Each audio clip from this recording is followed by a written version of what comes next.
ಅನ್ನದಾತ ಕನ್ನಡ ಸುದ್ದಿವಾಹಿನಿಗೆ ಆತ್ಮೀಯ ಸ್ವಾಗತ. ಪ್ರಿಯ ವೀಕ್ಷಕರೇ, ಜಮಖಂಡಿಯಲ್ಲಿ 70ನೇ ಕನ್ನಡ ರಾಜ್ಯೋತ್ಸವದ ವೈಭವ, ಅದ್ದೂರಿ ಆಚರಣೆ ಮತ್ತು ಭವ್ಯ ಮೆರವಣಿಗೆ.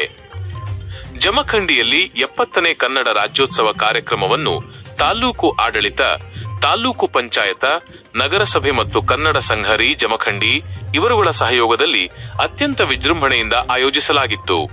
ಉಪವಿಭಾಗಾಧಿಕಾರಿ ಶ್ವೇತಾ ಬಿಡೇಕರ್ ಅವರು ಕನ್ನಡ ರಾಜ್ಯೋತ್ಸವದ ಮಹತ್ವದ ಕುರಿತು ಅತ್ಯುತ್ತಮವಾಗಿ ಮಾತನಾಡಿದರು. ನಂತರ ವೇದಿಕೆಯ ಮೇಲೆ ವಿವಿಧ ಕನ್ನಡ ಸಾಂಸ್ಕೃತಿಕ ಕಾರ್ಯಕ್ರಮಗಳು, ಸನ್ಮಾನ, ಕನ್ನಡ ರಾಜ್ಯೋತ್ಸವ ಪ್ರಶಸ್ತಿಗೆ ಆಯ್ಕೆಯಾದ ಪ್ರಾಧ್ಯಾಪಕರು ಸಂಗಮೇಶ ಬಿ ಮೋಟವಳ್ಳಿ ಅವರನ್ನು ತಾಲೂಕು ಆಡಳಿತದಿಂದ ಗೌರವಪೂರ್ವಕವಾಗಿ ಸನ್ಮಾನಿಸಲಾಯಿತು. ಮೆರವಣಿಗೆಯು ಹೊಕ್ಕಳ ಬಾವಿಯಿಂದ ವಿವಿಧ ವಾದ್ಯಮೇಳದೊಂದಿಗೆ ಪ್ರಾರಂಭವಾಯಿತು. ಜೋಡೆತ್ತಿನ ಬಂಡಿಯಲ್ಲಿ ಕನ್ನಡಾಂಬೆ ಭುವನೇಶ್ವರಿ ಭಾವಚಿತ್ರದ ಮೆರವಣಿಗೆ ಪ್ರಮುಖ ಆಕರ್ಷಣೆಯಾಗಿತ್ತು. ಶಾಲಾ ಮಕ್ಕಳು ನಾಡಿನ ಸಂತರ ಹಾಗೂ ಸ್ವತಂತ್ರ ಹೋರಾಟಗಾರರ ವೇಷಭೂಷಣ ಧರಿಸಿ ಮೆರವಣಿಗೆಗೆ ಮತ್ತಷ್ಟು ಮೆರುಗು ನೀಡಿದರು. ಪ್ರಮುಖ ಬೀದಿಗಳಲ್ಲಿ ಸಾಗಿದ ಈ ಭವ್ಯ ಮೆರವಣಿಗೆಯು ಕೊನೆಯಲ್ಲಿ ಐತಿಹಾಸಿಕ ಬಸವ ಭವನದಲ್ಲಿ ಸಮಾಪ್ತಿಗೊಂಡಿತು. ಈ 70ನೇ ಕನ್ನಡ ರಾಜ್ಯೋತ್ಸವ ಕಾರ್ಯಕ್ರಮದಲ್ಲಿ ಹಲವು ಜನಪ್ರತಿನಿಧಿಗಳು ಮತ್ತು ಅಧಿಕಾರಿಗಳು ಭಾಗವಹಿಸಿದ್ದರು. ಜಗದೀಶ ಗುಡಗುಂಟಿ, ಶಾಸಕರು ಜಮಖಂಡಿ; ಆನಂದ ಸಿದ್ದು ನ್ಯಾಮಗೌಡ, ಮಾಜಿ ಶಾಸಕರು; ಶ್ವೇತಾ ಬಿಡೇಕರ್, ಉಪವಿಭಾಗಾಧಿಕಾರಿ ಜಮಖಂಡಿ; ತಹಶೀಲ್ದಾರ್ ಅನಿಲ್ ಬಡಿಗೇರ್; ಕನ್ನಡ ಸಂಘದ ಅಧ್ಯಕ್ಷರು ದೇವಲ್ ದೇಸಾಯಿ ಇವರೊಂದಿಗೆ ಕನ್ನಡ ಸಂಘದ ಸರ್ವ ಸದಸ್ಯರು, ತಾಲೂಕಾ ಆಡಳಿತ, ಶಿಕ್ಷಣ ಇಲಾಖೆ, ಆರೋಗ್ಯ ಇಲಾಖೆ ಅಧಿಕಾರಿಗಳು, ಜಮಖಂಡಿ ಪೊಲೀಸ್ ಇಲಾಖೆಯ ಅಧಿಕಾರಿಗಳು, ನಗರಸಭೆ ಅಧಿಕಾರಿಗಳು, ಸಿಬ್ಬಂದಿಗಳು ಹಾಗೂ ಸ್ಥಳೀಯ ಹಿರಿಯರು, ಯುವಕರು, ಮಕ್ಕಳು ಮತ್ತು ಮಹಿಳೆಯರು ಅಪಾರ ಸಂಖ್ಯೆಯಲ್ಲಿ ಭಾಗವಹಿಸಿದ್ದರು. ಬ್ಯೂರೋ ರಿಪೋರ್ಟ್, ಅನ್ನದಾತ ಕನ್ನಡ ಸುದ್ದಿವಾಹಿನಿ, ಜಮಖಂಡಿ. ಶಬ್ದಗಳಲ್ಲಿ ಡೈಲಾಗ್ಗಳಲ್ಲಿ ಹೇಗೆ ಹೇಳ್ತಾರೆ, ಸರಿಚಂದ್ರನಂತಿರುವ ಮುಖ, ಕಮಲಗಳನ್ನು ನಾಚಿಸುವಂತಹ ಕಣ್ಣುಗಳು.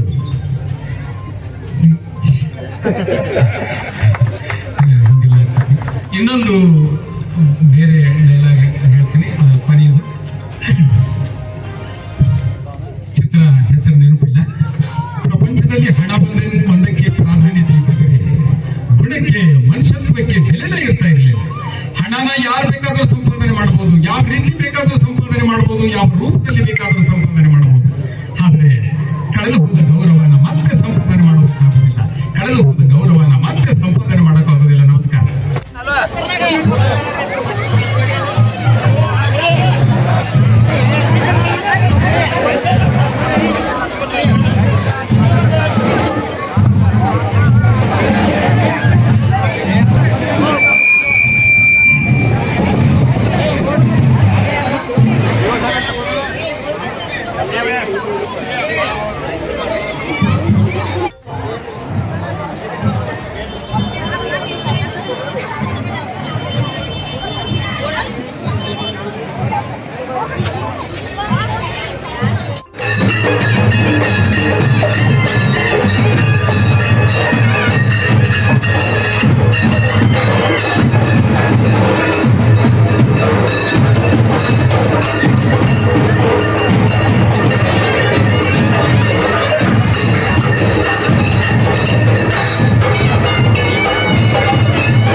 ಅಷ್ಟೇ ಅಲ್ಲ, ಈ ಒಂದು ಕನ್ನಡಕ್ಕಾಗಿ ಶ್ರಮಿಸಿದಂತಹ ಮಹಾನ್ ವ್ಯಕ್ತಿಗಳ ನೆನಪಿಸಲೇಬೇಕು. ಆದರೆ ಸಮಯ ಅಭಾವ, ಒಂದು ನಿಮಿಷದಲ್ಲಿ ಹೇಳಬೇಕಾದ್ರೆ ನಮ್ಮದು ಚಲವು ಕನ್ನಡ ನಾಡು, ಸರ್ವ ಧರ್ಮಗಳ ಸಮನ್ವಯ ಸಾರುವ ಸಿರಿನಾಡು, ನಿಸರ್ಗ ಸೌಂದರ್ಯಕ್ಕೆ ಹೆಸರಾದ ಗಂಧದ ನಾಡು, ಸದಾಭಿಮಾನದ ಗೂಡು, ಸಂಗೀತ ಸಾಹಿತ್ಯ ಸಂಸ್ಕೃತಿಗಳ ತವರೂರು, ಎದೆ ತುಂಬಿ ಹರಿವ ಕೃಷ್ಣ ಕಾವೇರಿ ಮೊದಲಾದ ನದಿಗಳು, ಕಪ್ಪು ಮಣ್ಣಿನಲ್ಲಿ ಕಂಗೊಳಿಸುವ ವೈವಿಧ್ಯಮಯ ಸಿರಿಧಾನ್ಯ ಬೆಳೆಗಳು, ಮುಗಿಲಿಗೆ ಮುತ್ತಿಡುವ ಸಹ್ಯಾದ್ರಿ ಬೆಟ್ಟಗಳ ಸಾಲುಗಳು, ವಿಪುಲ ಅರಣ್ಯ ಸಂಪತ್ತು, ಶಿಲ್ಪಕಲೆಯಿಂದ ಕೂಡಿದ ಪ್ರೇಕ್ಷಣೀಯ ತಾಣಗಳಿಗೆ ಹೆಸರಾದ ನಾಡು ನಮ್ಮ ನಾಡು, ಕನ್ನಡ ನಾಡು. ಈ ಕನ್ನಡ ನಾಡು ಬಗ್ಗೆ ಎಷ್ಟು ಹೇಳಿದ್ರು ಕೂಡ ಕಡಿಮೆ ಇದೆ. ಹೇಳಿದಷ್ಟು ಮೈಯಲ್ಲಿ ತುಂಬಿ ನಮ್ಮ ದೇವರಂತ ಆಗ್ತದೆ. ಇದಾದ ಮೊನ್ನೆ ನಮ್ಮ ದೇಶದ ಪ್ರಧಾನಿ ಅಂತ ನರೇಂದ್ರ ಮೋದಿಯವರು ಕೂಡ ಕನ್ನಡ ನಾಡಿನ ಬಗ್ಗೆ ಹೇಳಿದ್ದುಂಟು. ಅವರು ಚಾಯ್ ಪೇ ಚರ್ಚಾ ಬದಲಿ ಈ ಸಲ ಕಾಫಿ ಚರ್ಚಾ ಮಾಡಿದ್ದು ಉಂಟು. ಇಡೀ ಒಂದು ವಿಶ್ವದಲ್ಲಿಯೂ ಕೂಡ ಒಳ್ಳೆಯ ಉತ್ಕೃಷ್ಟ ರೀತಿಯ ಕಾಫಿಯನ್ನು ತಯಾರು ಮಾಡಿಕೊಡುವಂಥ ನಮ್ಮ ಕನ್ನಡ ನಾಡು ಅಂತ ಹೇಳಿದ್ದುಂಟು. ಮತ್ತು ಇನ್ನೊಂದು ನಮ್ಮ ದೇಶದ ರಕ್ಷಣೆಗೆ ಅತಿ ಯೋಗ್ಯವಾದಂಥ ಒಂದು ಶ್ವಾನ ನಾಯಿ, ಅದು ಮುದೋಳುವ ನಾಯಿ ಅಂತ ಕೂಡ ಪ್ರಸ್ತಾವನೆಯಲ್ಲಿ ಬಂದಿತ್ತು. ಹೀಗೆ ಹಲವಾರು ಈ ಶ್ರೇಷ್ಠ ಸಾಹಿತ್ಯದಲ್ಲಿ ಓದ್ತಾ ಇದ್ದೆ. ಲೈಕ್ ಪ್ರತಿ ವರ್ಷ ಏನೋ ರನ್ನ ಉತ್ಸವ ಆಗ್ತದೆ, ಅವಾಗ ಕನ್ನಡ ಸಂಘ, ಕನ್ನಡ ಸಾಹಿತ್ಯ ಪರಿಷತ್ ಅವರು ಕನ್ನಡ ಭಾಷೆ ಆಧಾರಿತ ಇರ್ತಾರೆ.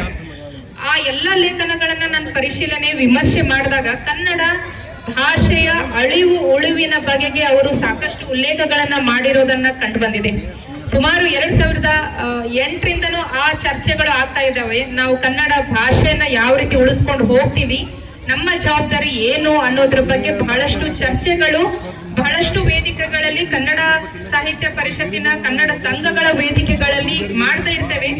ಈಗ ಇರುವಂತಹ ಪ್ರಶ್ನೆ ಏನು ಅಂದ್ರೆ, ಕನ್ನಡ ಭಾಷೆ ನಿಮ್ಗೆಲ್ಲ ಗೊತ್ತು, 2500 ವರ್ಷಗಳ ಇತಿಹಾಸ ಹೊಂದಿರುವಂತಹ ಅತ್ಯಂತ ಪ್ರಾಚೀನ ಭಾಷೆ ಇದಾಗಿದೆ. ದ್ರಾವಿಡ ಭಾಷೆಗಳಲ್ಲಿ ಇದು ಒಂದು ಮಹತ್ವವಾದಂತಹ, ತನ್ನದೇ ಆದಂತಹ ಲಿಪಿಯನ್ನ ಹೊಂದಿರುವಂತಹ ಅತ್ಯಂತ ಪ್ರಾಚೀನ ಶಾಸನ, ಹಲ್ಮಿಡಿ ಶಾಸನವನ್ನ ಪಡೆದುಕೊಂಡಿರುವಂತಹ, ಅಂದ್ರೆ ನಾವು ಸೃಷ್ಟಿಸಿರುವಂತಹ ಇತಿಹಾಸವನ್ನ ಹೊಂದಿರುವಂತಹ ಭಾಷೆ ನಮ್ಮದು.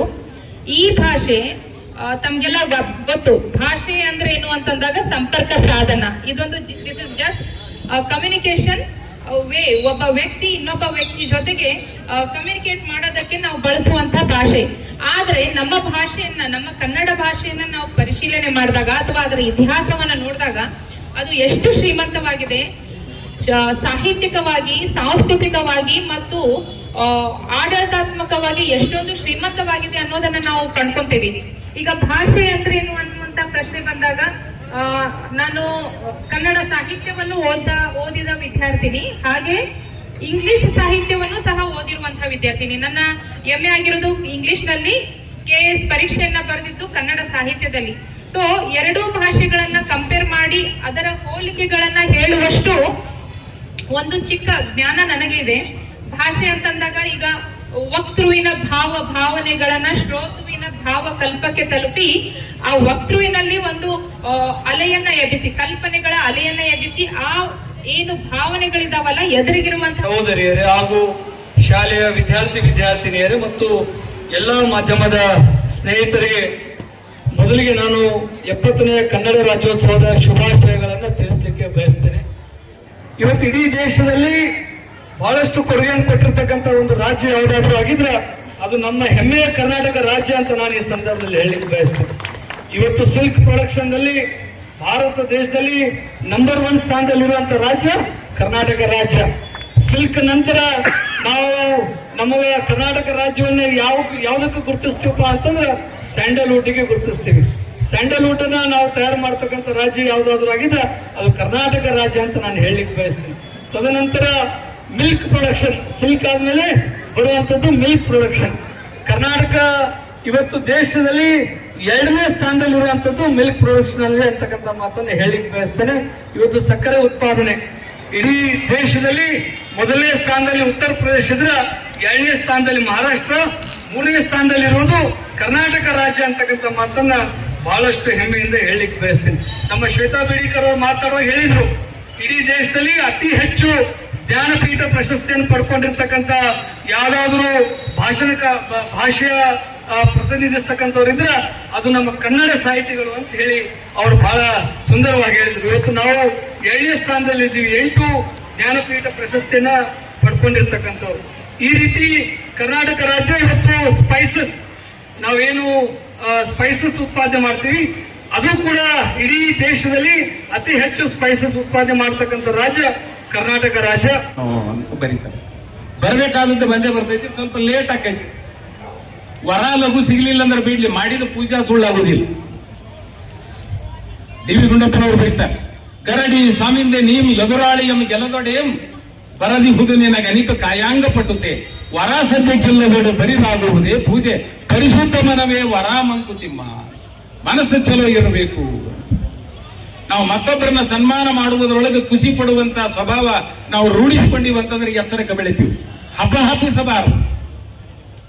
ನಾನು ಸುಮಾರು ಜಿಲ್ಲಾ ಮಟ್ಟದ ನಮ್ಮ ಗಿರಟಿ ಸರ್ ಒಂದು ಆರ್ಟಿಕಲ್ ನೊಳಗೆ ಬರ್ದಾರೆ, ಎಲ್ಲ ನಮ್ಮ ಡಿಟೇಲ್ ಬರ್ದಾರ. ಸ್ವಭಾವವನ್ನು ಅಭ್ಯಾಸ ಮಾಡಲಾರ್ದ ಬರಿಲಾಕ್ ಬರುದಿಲ್ಲ, ಬರಿಬಾರದು ಕೂಡ.